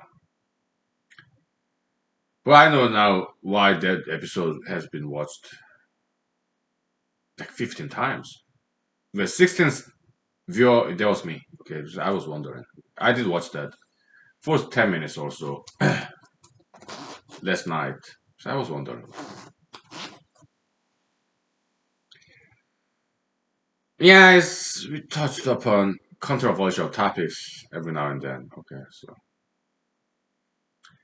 yeah. But if Google YouTube decide to shut down this humanology, no problem. Why? Not many people are watching this anyway, so no problem. Yeah, I have all the footage in the external hard drive, so if Google YouTube shut this down, that's fine by me. And they've been very nice to me so far. So it's because I didn't never pay them. I never pay them, right? So doing this for free. For me, also Google YouTube, yeah, they provide this space, web space for free. Okay, Google YouTube. With their huge capital, So yeah, I owe them. They don't owe me. So if they decide to shut this down, no problem. I'll be still grateful. But for by now, it's been like 3 years, and they let me do this for free. Okay, I owe them. They don't owe me anything. Okay, so if they decide to shut this down, oh hey, it's their right. No complaints. No hard feelings. I'll be still grateful if they let me do this for 3 years. Okay, so yeah, they're nice. Yeah, they're cool. I like them. But when it comes to search engine, I prefer Bing. Okay, Bing is the picture of the day, right? Beautiful photographies. All right. Google Doodle, yeah, that's fine. Google Doodle Noodle, whatever. Okay, but I prefer Bing. Okay, picture of the day. But Google, YouTube, yeah, they're great. Okay, Google company, yeah, they're doing great jobs. Okay, and they're very nice to me. So because I ran for president, right? I lost. didn't get any vote. Okay, maybe I did. I don't know.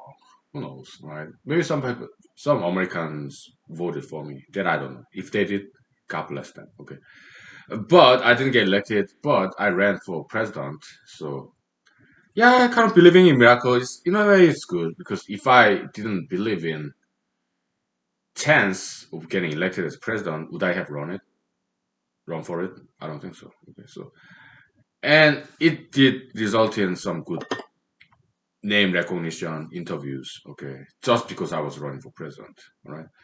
So yeah, belief in miracle it has some good purpose, some practical value to it. Right. Alaska's the Senate. I thought I had a good chance. That's why I ran. Yeah, belief in miracle, belief, faith in miracle, faith in God. Okay. And although I lost, it's good that I ran because I learned many good things. And after I lost, I started writing these academic papers. Right? Yeah. Started with blind faith, irrational belief in miracles. It does have good practical value to it. Okay. Okay. Okay.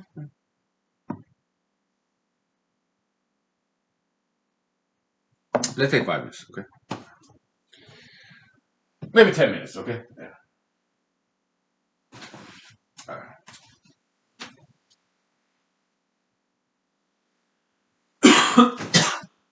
Oh.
Okay.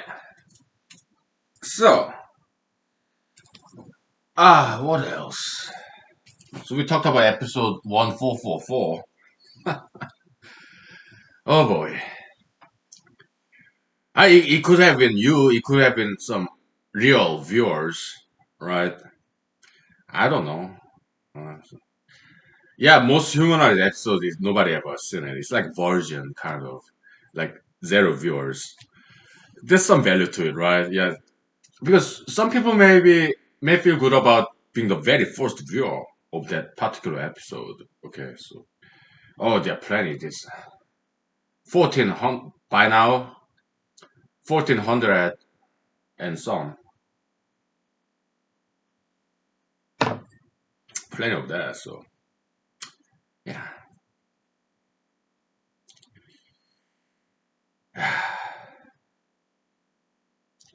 So belief in miracle, yeah, it could be good, it could be bad.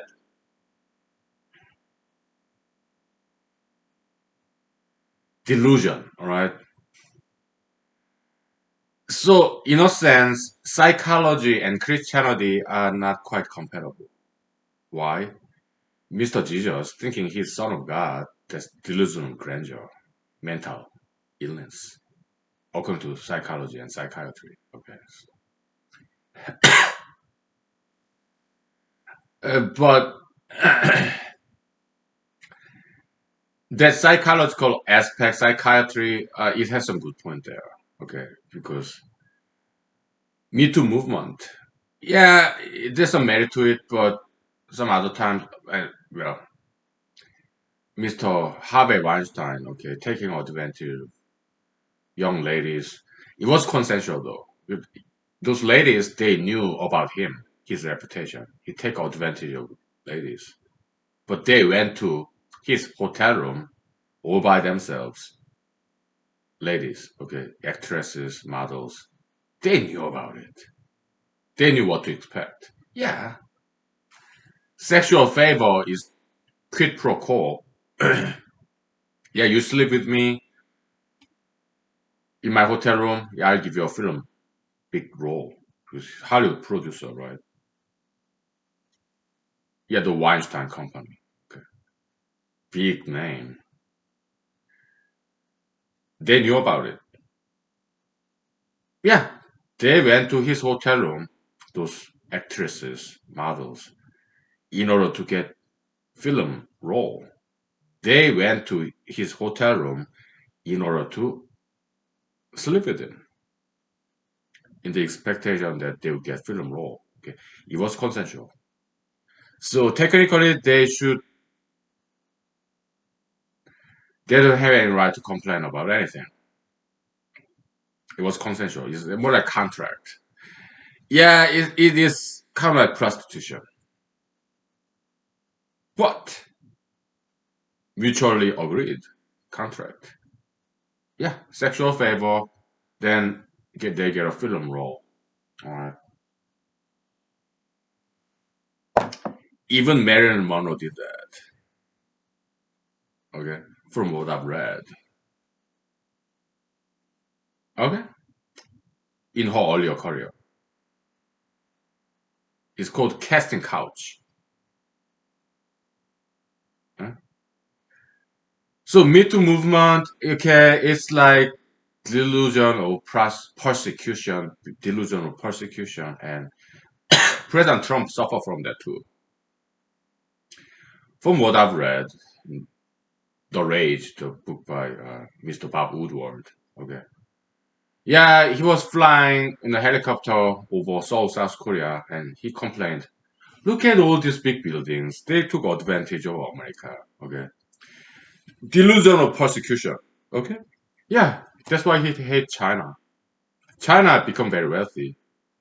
Yeah, by and large, thanks to America. So, Mr. President Trump, the way he looks at it, yeah, delusion of persecution, self-victimhood, self-victimization. Okay, he see America as a victim and China taking advantage of America. That's how he sees it, and a lot of conservatives think the way the President Trump thinks. This delusion of persecution. Okay, the delusion that I'm a victim. I've been victimized, like Me Too movement, President Trump, and some conservatives. Okay, mental case, mental illness. Okay, delusion of persecution. Some people are like that. Okay, including President Trump, Me Too movement.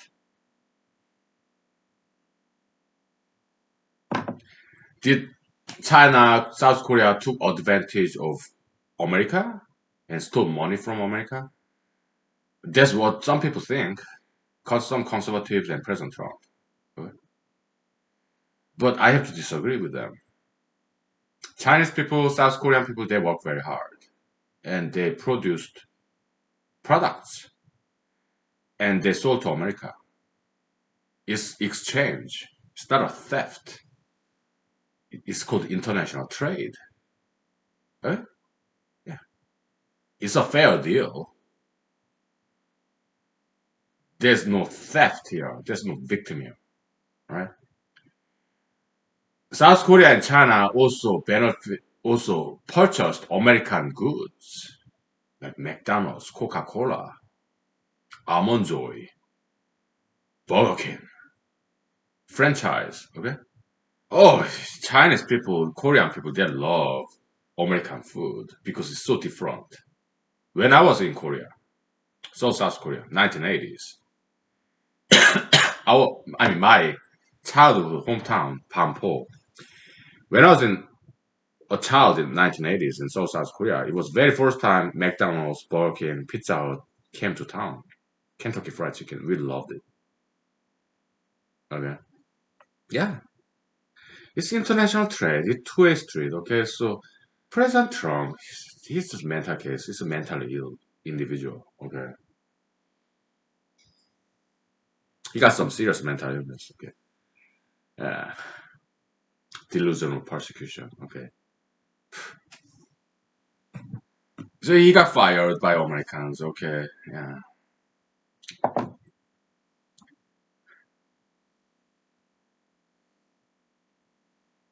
Editorial cartoonist describing President Trump as this straight jacket, right?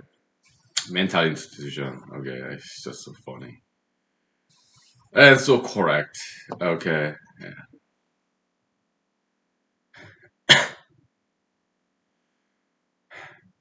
maybe we are even crazier than President Trump. Okay. Why? Because some of us voted for him. I did,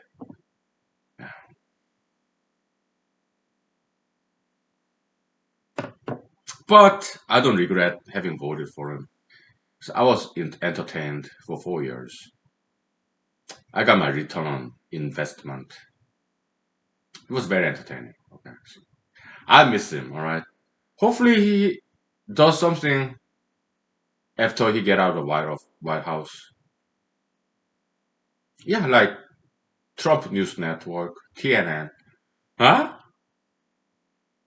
As opposed to CNN, cable news network, right?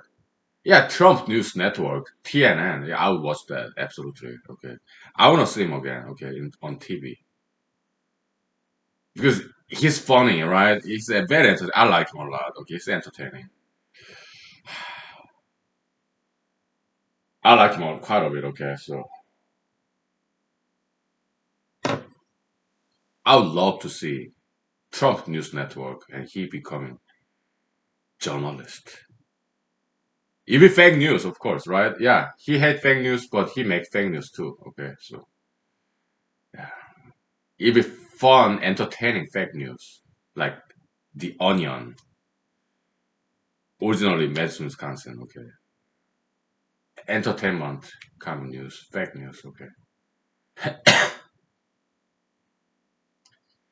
right. We take 5 minutes. Okay, we just random walk, random talk. Right?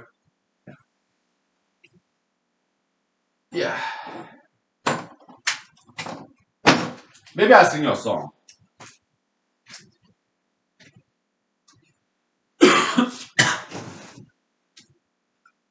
Ah, okay. No moose.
Is it pretty back there? Yeah, it's beautiful. Very light blue color. It's pretty. It's Alaska, right? Yeah. Alaska's pretty. Okay, what do we talk about? Yeah, ideology, if I may. Okay, ideology is like stock market. Okay, so who invest on stock market? Yeah, people with disposable income, right? Who invest on ideology? People with disposable time and energy.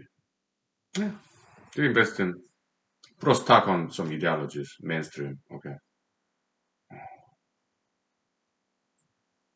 for fun, right? Yeah, where I invest on anti-ideology. Okay, whenever there's big, gigantic mainstream ideology there is, I go against it. Okay, so, because I have some disposable time and energy, I invest against it. Yeah, like hedge market, hedge fund, right? Uh, in stock market, you can bet. It's like gambling. Okay, you can counter bet on the stock, and when you counter bet, I forgot what it's called. Okay, it's like short stock, something like that. Shorting. Okay, it's like gambling. Okay, you're betting this particular stock price going down. So when the price go down, you make money. You're counter betting it. Short. I think it was called shorting, short stock, something like that. Okay. I learned quite a bit about finance, okay, because I took some classes there when I was in law school. Okay. Yeah. Accounting for lawyers, like finance for lawyers, they're like more like second semester accounting. Okay. Yeah, I learned a great deal. Okay. So because law school, Ann Arbor, Michigan, was a couple of blocks away from the MBA business school building. Okay, so law school invited MBA, I mean business school professors to teach some business to future lawyers, law students. Okay, so I took many classes, business related classes. Mhm. Also, I did study some independently too. Okay, so very interesting, right? Yeah, stock market, finance, interesting stuff. Yeah. Yeah. What else?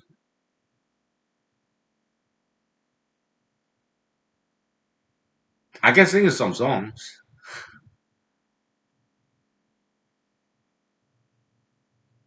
Well, let me, if I may, episode 1444. I mean, I don't think it was a coincidence that because all the other episodes like 000, but this one particular episode 1444, which I guess I filmed like on Christmas Day, which is like a week ago. Okay, so yeah, it is uploading. It got caught up. Okay, so this episode will be uploaded to Google YouTube probably in a week or less. Okay, yeah. So I bought this brand new computer, so uploading faster. Okay, yeah.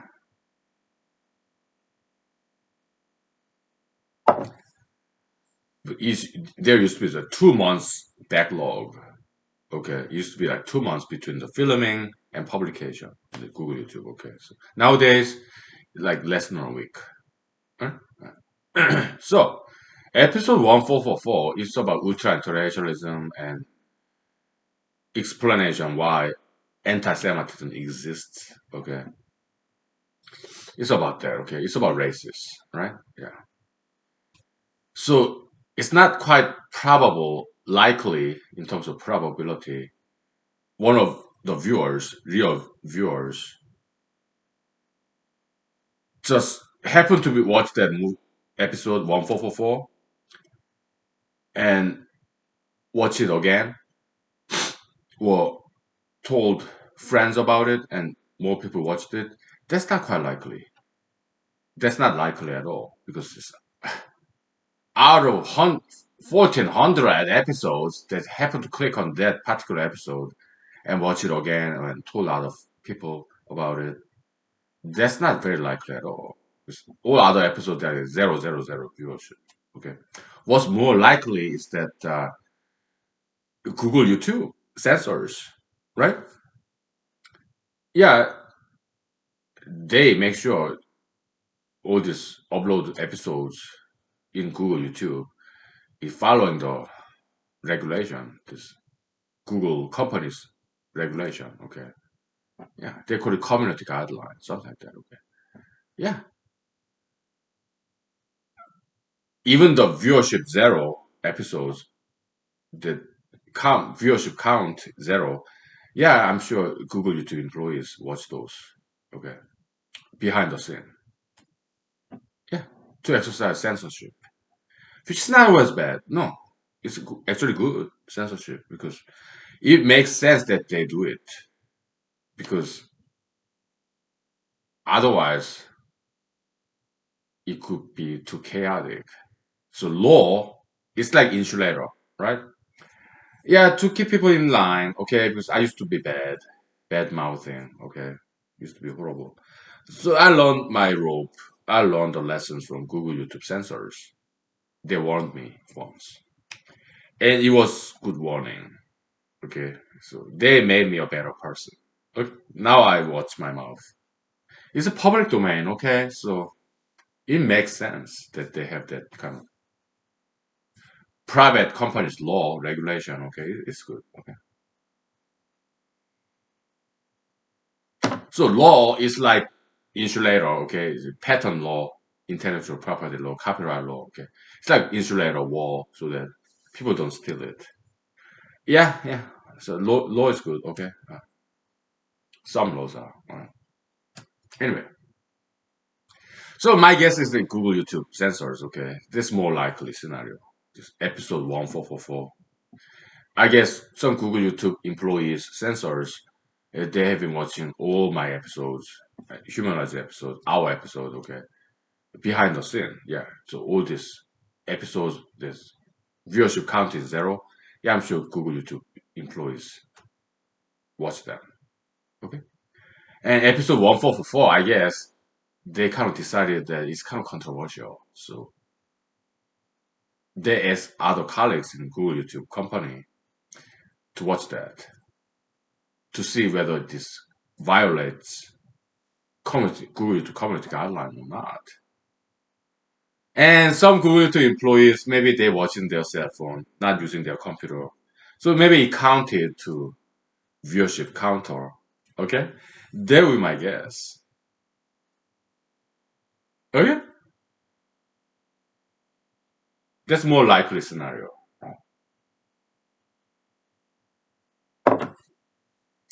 So if you're a Google YouTube employee watching this, yeah, you're welcome, and I am very grateful to Google YouTube. Okay? Yeah, you're doing fantastic job. Censorship. Some censorship is necessary. Okay, so and if you decide to shut this down, humanize it, no problem. Okay, go ahead and do it. I'm okay with that. Okay. Why? Not many people are watching this anyway. So it's not going to make too much difference. Okay?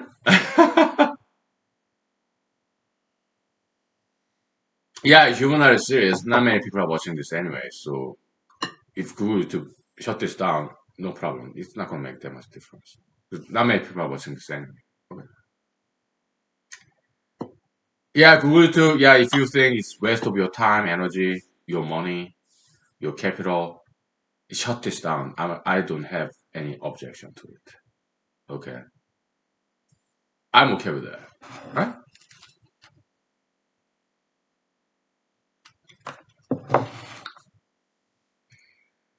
Yeah. I'm like, whatever. I'm not that serious. Right? Yeah.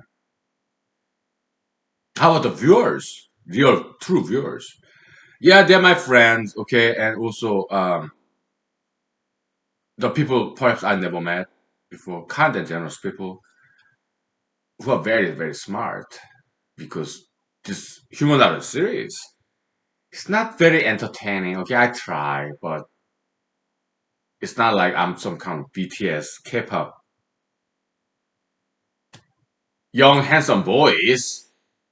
I'm not that. I just do okay. I guess I do my hair right. Oh, woo! Hiding my balding spot. Oh, I feel so naked. Like, woo, woo, woo, woo. I try to be entertaining, right? Yeah. Oh, my balding spot. I feel naked. Let's hide it. Like, oh, woo. Whatever. Okay. I try to be entertaining.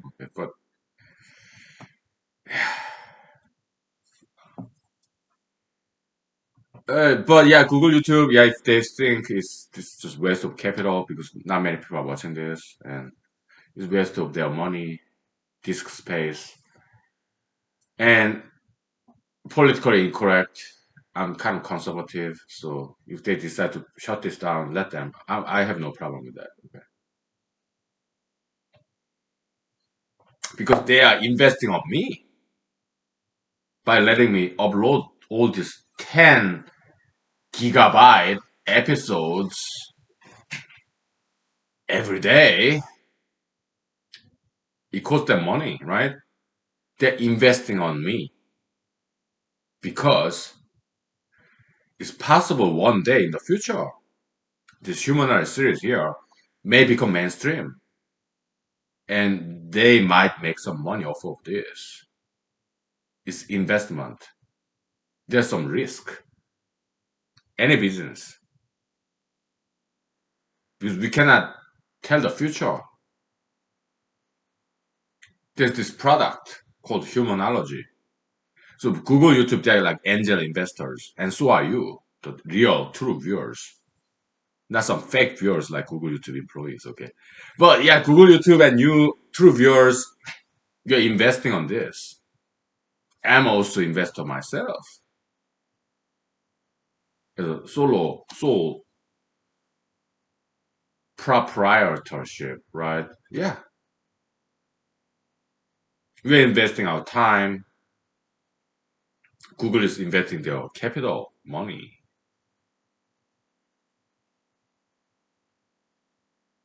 in this humanology enterprise. Okay, it's possible. There's a possibility because we got some good substance and content here. Okay, there's possibility where in the future, yeah, this become mainstream and popular and a lot of viewers, and then there'll be advertisers, right? Yeah, yeah, it's a good business. It's possible. So that's why Google YouTube is still letting me do this. Although sometimes I say things that's not quite politically correct. So yeah, they are good liberalists, I guess. San Francisco, yeah, well, Silicon Valley, Northern California, okay. Yeah, good liberalists, classical liberalism, open-mindedness, tolerance, diversity. Great. Good Americans, huh? Yeah. Let's take 5 minutes, okay? So just some words of appreciation, okay? Yeah, big corporation like Google, YouTube, Amazon, Microsoft, I think they're good, okay? So there's some liberal, leftist, Democratic Party people who want to break up Google, Amazon, Microsoft, and I disagree with their idea of breaking apart Google, Amazon, Microsoft, because concentration of capital, it can be very good. I look at Google, YouTube. They're investing on me. Back in the days when YouTube was just YouTube, 10 minutes maximum limit uploading video because they didn't have enough capital. But Google, YouTube does. Google acquired this merger and acquisition, M&A, right? Big capital, so no limit. So I can upload like 3 hours footage. So concentration capital, it could be very good thing, right? But Democrats, yeah, liberalists, okay, they don't understand business at all. They're so emotional and based on compassion. They just go after big corporation, okay, because they think there's monopoly.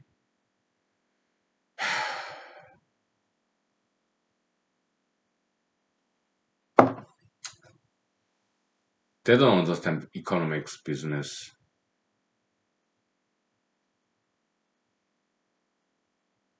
So we conservatives have some concerns about that, about President-elect Biden.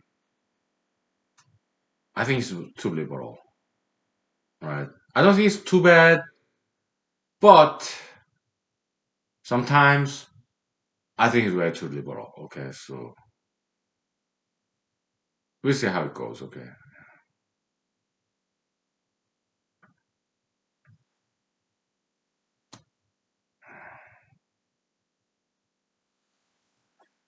I don't want to see Google or Microsoft or Amazon.com break be broken into pieces by politicians.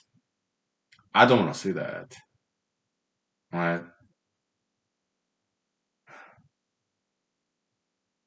I think they are good companies. Amazon, Microsoft, Google, they're big companies, but I think they should be just left alone. I think they're doing good jobs. Nobody's perfect. No companies are perfect. Okay, but by and large, I think they are doing fine job. Okay, well, Microsoft, what this? Yeah, what's that? Some team software, whatever. They kind of screwed it up. Okay, so back in the days when I was computer programmer. Okay, yeah, Visual Source Safe was perfectly fine software. Okay, but they came with some kind of team, whatever. Okay, they screwed it up. Okay, they made it worse. Oh. Yeah, the versioning backup system of computer software, okay, programming, okay, so some hiccups there, okay, yeah, but no companies are perfect. They make mistakes sometimes, okay, but I don't think it's very wrong to break apart corporations, okay. Corporations, I think they should be just left alone, right? Wait, let's take 5 minutes break, okay? Well, let's stop and restart, okay? Because it's been almost 3 hours. I'll see you soon, okay?